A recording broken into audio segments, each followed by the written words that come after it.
Hello, everyone. Charles Watts here. Welcome to Thursday's edition of Inside Arsenal. I hope everyone is well and enjoying your week. We've got lots to talk about in today's episode. We'll talk about William Saliba, who's signing his new contract. Finally, fantastic news for everyone involved. That is Reiss Nelson as well, who, like Saliba, has signed a new contract. Gabriel Jesus has been talking about some interesting stuff. Mainly about William Saliba, which I thought was worth mentioning as well. Good day for Emile Smith Rowe yesterday for England under-21s as they book their spot in the final of the European Championships. We'll have some of your questions as well. So there's lots and lots to discuss today. Thank you as always for joining me. Also, thank you very much for the kind messages yesterday in response to my new website, which I launched, which if you haven't had a look at today, I'll put the web address down below in the description for you to have a look at.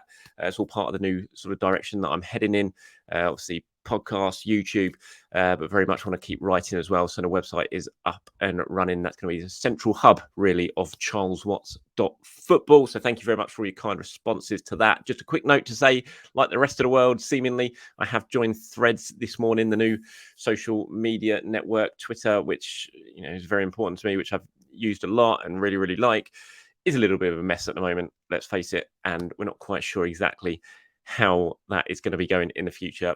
Threads has been launched, so I've jumped on the bandwagon. I have joined. If you're on there and you want to find me, I'm at Charles Watts AFC. Just do a little search and you will find me on there. Okay, let's get going, shall we? And let's go straight into news about William Saliba. Fabrizio Romano there reporting exclusively that he is signing that new contract today. Obviously, it's a contract that has been agreed for a fair while now. It's been with the lawyers, as far as I'm aware, the last couple of weeks, just getting everything checked, all the I's dotted, the T's crossed, and all those cliches. Obviously, it's come back from that now. Everyone's happy, and it is going to be physically signed. Fantastic news for Arsenal. 2027 the contract runs to, but there is an option until 2028. Obviously, there wasn't in Bukayo Saka's contract, and that sort of drew a lot of attention from Arsenal fans. But William Saliba here, according to Romano, has got an option until 2028. So effectively, that is a 5-year contract for, let's face it, an absolute beast of a defender, a generational talent, a player who was so important in Arsenal's success last season. His injury was so important in Arsenal's decline at the end of last season. I don't think any of us can question that, really. Just a fabulous player, and the fact that he has signed a new long-term contract is just such good news for everyone, for Arsenal fans, for the team, for Mikel Arteta. And again, it shows a lot about where Arsenal are at the moment, because every single club in Europe, top club, would have wanted William Saliba, would have been well aware of his contract situation, the same as Bukayo Saka, and would have been banging on the door, ringing his agent, saying, what's going on? Have we got a chance of getting him on a free transfer next summer? That he would have been well aware of all of that interest, who wanted him, and yet he's committed his future to Arsenal. And that says an awful lot about where they are at the club. When this gets announced, we'll have to wait and see. But, it's absolutely brilliant news. And, I can't wait to see William Saliba, who, of course, is now back in training as well. We saw those pictures. I think that was a key thing as well going into the new season. We were all worried, is he going to be fit? Is this back injury going to be sorted out in time for him to start the new season? Well, signs are looking good on that. He is training.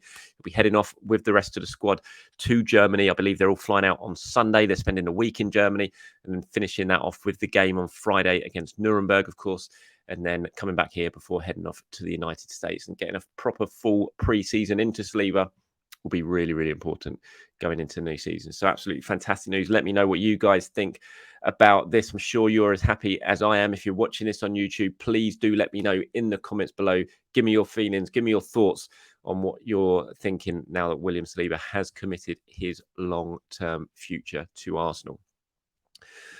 Right, sticking with Saliba a little bit, there's Gabriel Jesus. If you're watching this on YouTube, you can see what I've just brought up on the screen. It's Gabriel Jesus talking on the Denilson show.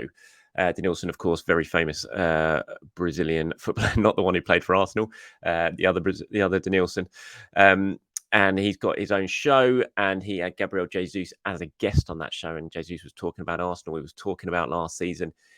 And he focused on William Saliba. And I thought these were really interesting comments from Gabriel Jesus. And very in keeping what we all believe, what the fans all believe, and clearly the players believe it as well. He was asked about the way Arsenal sort of fell away a little bit towards the end of last season, and he was asked what the reasons for that are. And Gabriel Jesus said, when Saliba plays, we concede fewer goals. When he doesn't play, the number of goals increases. When I got injured, Eddie replaced me very well. Then we signed Leo and we kept the pace. But when Saliba got injured, it was complicated. The other defenders are good, but we were playing in a certain way. Look at the stats. We concede a lot less with him. So even the players pinpoint that injury against Sporting as the key moment in Arsenal's season last season. That's where they believe, that's where Gabriel Jesus certainly believes, that Arsenal's chances of winning the title and keeping up the pace with Manchester City ultimately fell away. And I don't think there's too many of us who will argue with him. I don't think it's the sole reason. Arsenal did initially do pretty well while Saliba was injured. They won a few games. I still look at those two matches against Liverpool and especially against West Ham as the real big turning points. Had Saliba played, maybe Arsenal would have, wouldn't have drawn those games. They would have been able to keep hold of their lead had he been there. We don't know. It's all hypothetical. But there were certainly, moments in those games that Arsenal still should have taken advantage of. Bukayo Saka's penalty, obviously we're always going to think about that against West Ham. Even the Liverpool game at 2-2, after they come back to 2-2 when Ramsdale made that save and then Arsenal attacked, had a 2-on-1 situation, Martinelli and Saka, and Martinelli overhit the pass to Saka. Had he got that right and Saka scored and Arsenal won that 3-2, then they probably wouldn't have lost the West Ham game, and then they certainly wouldn't have drawn the Southampton game. They're all what-if moments.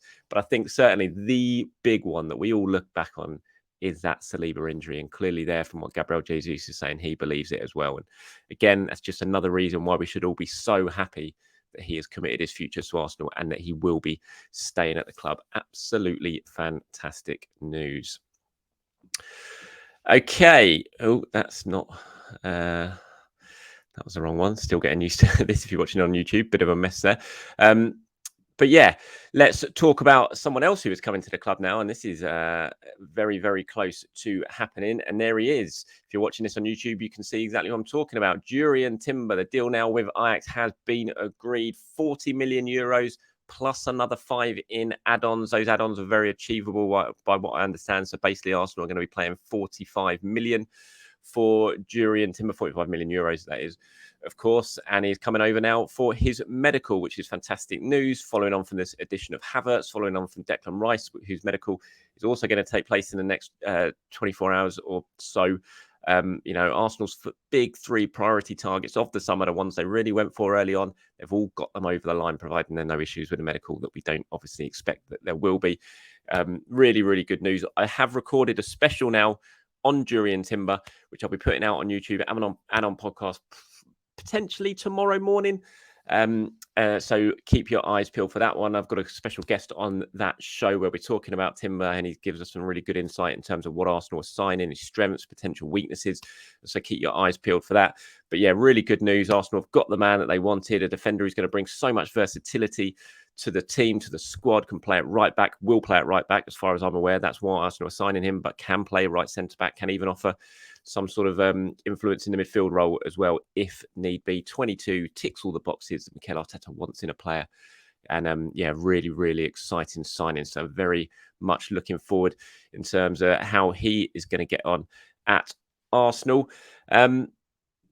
Reiss Nelson, his new contract now, that has been signed as far as I'm aware. Again, when the announcement comes, I'm not quite sure, but that has been agreed and signed. He is going to be sticking around for another 4 years, which is, I think, really good news. I've spoken about that in the past in these on these podcasts, on these videos, that I think he deserves his spot in the team, in the squad. I think he warrants a new contract. If it doesn't work out, Arsenal will be able to sell him in a couple of years' time, perhaps, if needs be, and means they're going to be able to generate some money for him rather than lose him on a free. He was very much in demand, which is not surprising given his performances this season. AC Milan really did push hard, and they did turn his head quite a lot, as far as I'm aware. But after talks with Mikel Arteta, talks with Edu about the direction of the club, about how he's going to be used, and the opportunities he is going to get, he decided to reject that move to AC Milan, stick around and signed a new contract with Arsenal. So it's just all good news at the moment. Players are staying, players are signing, and pre-season friendlies are about to get underway, only 8 days away from the first one. So it's very difficult not to be happy as an Arsenal supporter at the moment. It really, really is.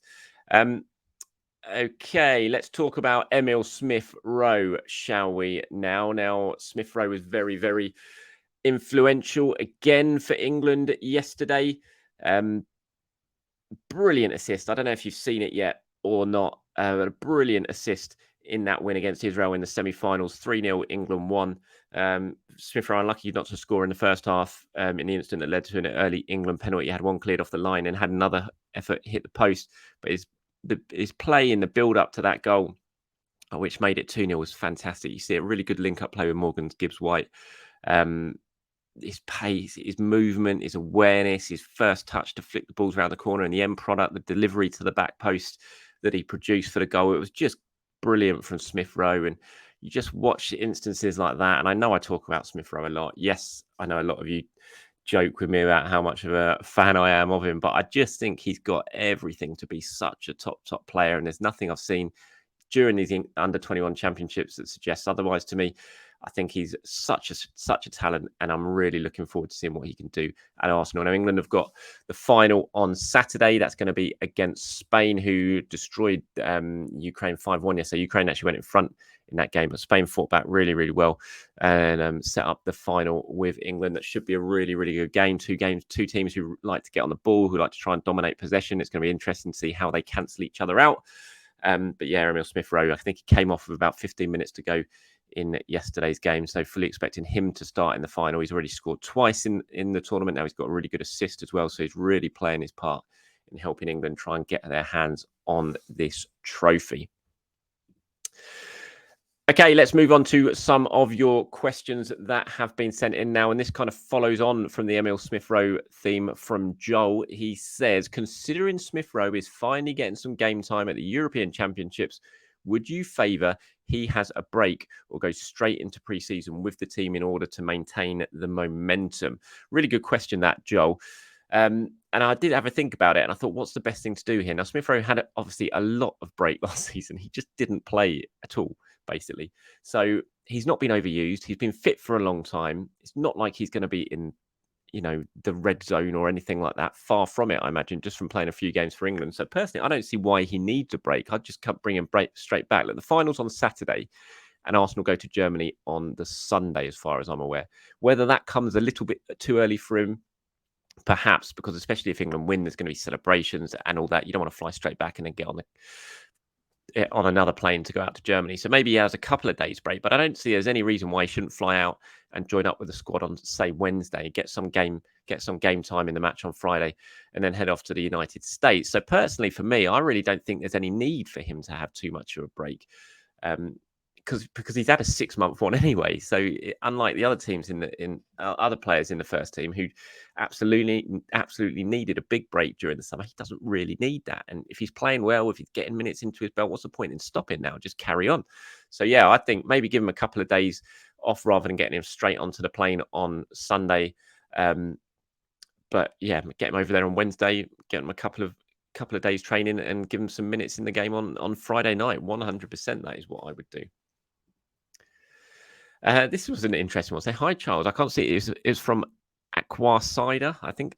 Saidi says, hi, Charles. What exactly is Edu's role? I think he gets a lot of slack from fans because we don't know exactly what his role entails. Well, I mean, he's a sporting director, which doesn't exactly explain a lot. But I mean, he does huge amounts at the club. He was originally technical director, but he got promoted to the sporting director role last season, and that saw him take on a lot of extra responsibilities. He's now very much involved, basically. I mean, obviously, Per Mertesacker is the academy manager, but Edu oversees the academy now as well. He's taken that sort of under his guise, having moved into the sporting director role. He plays a big part in the women's team and the women's setup as well. He leads the recruitment process for the club in terms of the first team, in terms of the senior side, has a big say in some of the recruitment that goes on at academy level as well. He's just got his fingers in pretty much every pie in the club. He's that influential, and it's not. I think a lot of people look at it and just think all he does is concentrate on signing signing players for Mikel Arteta's squad. But that's just not the case. He oversees all that. He's got a recruitment team that he works with, who play a massive role in that as well. But Edu oversees it all, and he's got so many things going on. So if you look at Edu and you just think all he's got to do is sign players, it's far from that. It's the contract renewals, talking to the players, talking to the families. It's just a constant role, absolute constant role. He's got so much to do, and he's doing it very, very well, I have to say. And I know he gets some flack, mainly from a lot of people on social media who just demand sign-ins every single day. But I think when you take a step back and you're a bit more rational when you think about it, I think it's impossible to criticise the job Edu has done in terms of signing players, in terms of building the squad, in terms of putting plans in place with Mikel Arteta to improve the squad, to improve the club. In terms of contract renewals, he's done an absolute fantastic job this summer. And I've got a lot of confidence in what he has to do. Obviously, selling players, that's an area where a lot of people focus on at the moment. Can he do better in terms of getting bigger transfer fees for players? I think, as I said, that's the one big question mark hanging over him. I think he's had a very good start this summer with a deal he's agreed to buy Leverkusen for Granit Xhaka. We'll see what else he can do in terms of potentially Kieran Tierney or Fowler and Balogun, how much money he can bring in for those players if they do leave. But other than that, I think he's done an excellent role, excellent job in all the positions that he does. So thank you very much for your question. This one from Jesmundo is talking about the women's team, obviously in the signing of Alessia Russo, which I spoke about yesterday. So chuffed to sign Russo, a real quality addition to the women's team and an excellent upturn when we were so unlucky last season, not just the way we lost the semi-final in Champions League. We were hit so hard with the ACL injury last season. Beth Mead should have won Ballon d'Or, but to suffer the setback was so unfortunate. Then Leah Williamson, Miedemar, Vine, Reuter. Why did we get so many of that injury in one season? And is there any talk into what we're doing to preventing it happening? We would have had the WSL if not for them, even the Champions League. Well done to the team for getting Russo and for free too. Good things for Arsenal all round.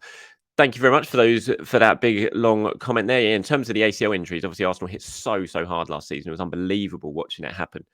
To huge players as well, like you said, Miedemar, Mead, Williamson. It was such a catalogue of unlucky, unfortunate issues that really played such a big part in Arsenal women not going on and getting over the line in the league and certainly in the Champions League as well, potentially last season. And you talk about, is there anything being done to look into why it's happening? There's a lot being done to try and work out why it's happening. It seems to be that women players are so much more prone to ACL injuries than men are, and there's a lot of time and effort being put into studying those reasons. It's way beyond my how I can compute things. I'm not that smart. I'm not a scientist, and certainly not when it comes to sports science or anything like that. But people who are very hot on that are putting a lot of time and effort into trying to work out exactly why it happened and trying to work out how they can possibly prevent it happening as well, because it is something that happens all too often when it comes to the women's side of the game, and you don't want that. You want to protect the players, and Arsenal felt that last season. They were so unlucky with it happening, and of course lots of studies are taking place right now to try and work out how that can be prevented in the future. This is what I just wanted to address because I've had a lot of questions about this over the last couple of weeks. I can't actually give you a definitive answer on it. The question here from Scrap7624 says, more of a logistical question. Will you still have access to media areas in the stadium, the mix zone, and all of those kind of areas? I can't answer it right now. It's all in the process. At the moment, given the direction I've taken my career, it's not certain. That's all I can say, because to cover games as a journalist at a Premier League level, you need to have Dataco accreditation, and Dataco are the company that looks after all the accreditation for Premier League, and that's what journalists have to apply for.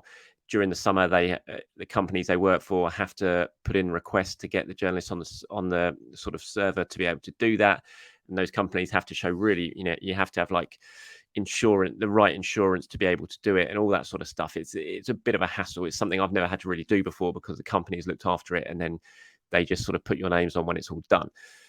At the moment, I haven't got that, because I've only just started up my company and all that sort of thing. So it's in the process of potentially happening, but I'm also in the process of potentially, while I'm going out on my own, I'm also kind of going to be maybe freelancing for a couple of different companies and writing a few things for them as well. And that's how I might well be getting Dataco accreditation. So hopefully I will have the possibility of going in the media zones at games and certainly at press conferences at London Colney and that sort of stuff. But it's not something I'm massively pursuing for now, because certainly for home games anyway, I want to sit in my seat. I want to sit next to my dad. I want to enjoy being a fan at home games, because it's been so long since I've been able to do that. And so we will see, and I will keep you informed on it. But yeah, it's something I'm looking at and exploring, and I would like to be able to do it if I can. But I also want to watch games, certainly at home from the Emirates, sitting next to my dad and enjoying that sort of whole experience of doing that and being a fan and sitting in my actual seat as well. So, sorry, that was a bit of a rambling answer, and I didn't really answer the question because ultimately I just don't know at the moment. It's something I'm exploring and looking into, and I will update you in due course as that continues. All right, that's it for today's episode. Thank you very much for watching, for listening, for all the support. As always, have a very good end to your Thursday. Everyone will be back tomorrow as well to discuss all things Arsenal once again.